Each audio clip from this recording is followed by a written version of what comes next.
Hi, hello, good morning. Welcome to today's session. So, in the previous session, we were discussing about October Revolution from the chapter Socialism in Europe and Russian Revolution.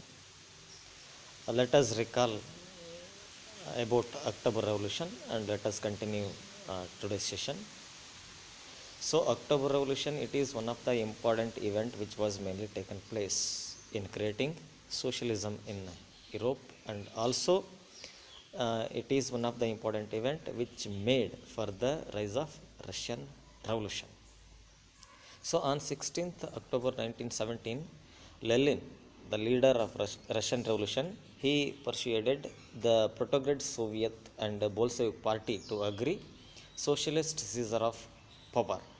So, for that, he formed or appointed a military revolutionary committee in order to organize seizure of power.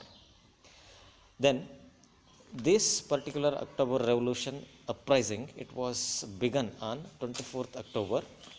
Then, on the day, Prime Minister Kerensky, he left the city to summon troops. Then, many military loyal, uh, those who are loyal to government, they made or they are seized the building of two Bolshevik newspapers.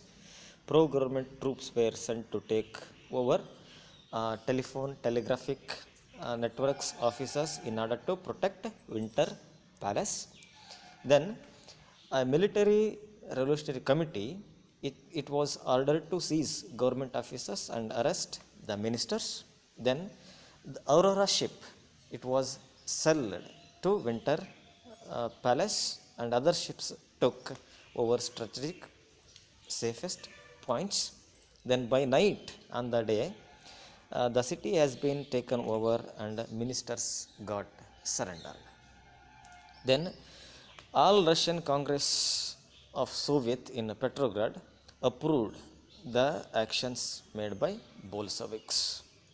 Then heavy fighting in Moscow, it was witnessed, and by December the Bolshevik controlled the Moscow Petrograd areas. Then the important people, one who got involved in this October Revolution, they are mainly Lenin, Bolsheviks, or pro-government troops. After discussing about October Revolution, let us discuss what effect it was mainly created or made. The first effect, most industries and banks in Russia, they got nationalized. They are nationalized by November 1917. Then land was mainly declared as social property, and peasants, they got allowed to seize, take control over the land of nobility. Then old aristocratic titles adored, honored by different nobles in Russia, they are completely got banned. They are completely, totally banned.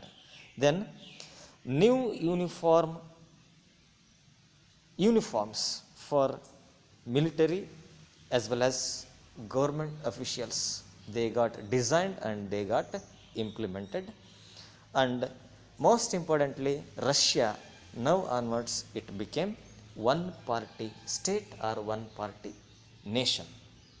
Then trade unions were kept under the one party system which was established in Russia.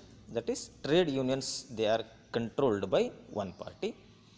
Then a process of centralized planning was introduced. This planning, for example, planning commission. So particularly in order to improve the economic progress and development of Russia, so centralized planning commission, it was mainly introduced. This planning commission or organization, it made possible efforts for making the economic growth and development of Russia. Then an extended schooling system was developed. Schools, colleges, educational institutions, they got established, and even they got extended from primary to university level at different levels. Then collectivization of farms got started. Collectivization of farms. So these are the important effects made or created by October Revolution. I repeat once again the effects of October Revolution. First, industries and banks in Russia, they got nationalized by November 1917.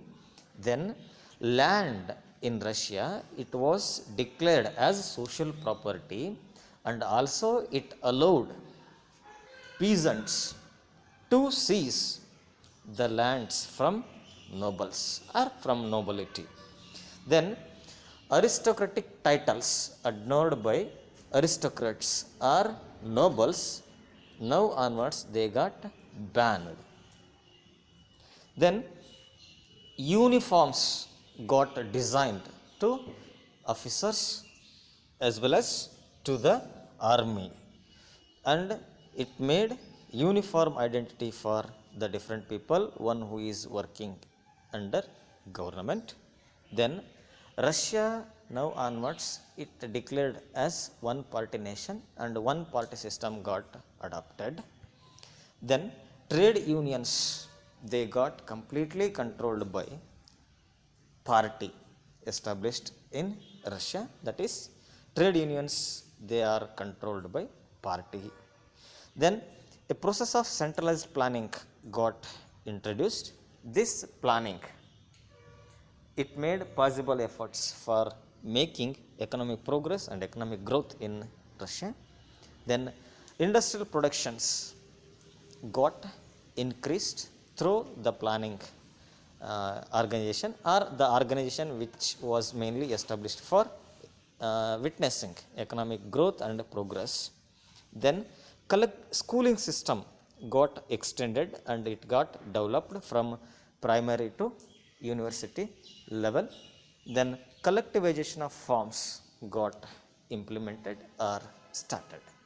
So after discussing the effects of October Revolution, so let me end today's session, and let me begin the other part of the chapter from tomorrow's session. Until then, take care of yourself, stay at home, stay safe. Thank you one and all.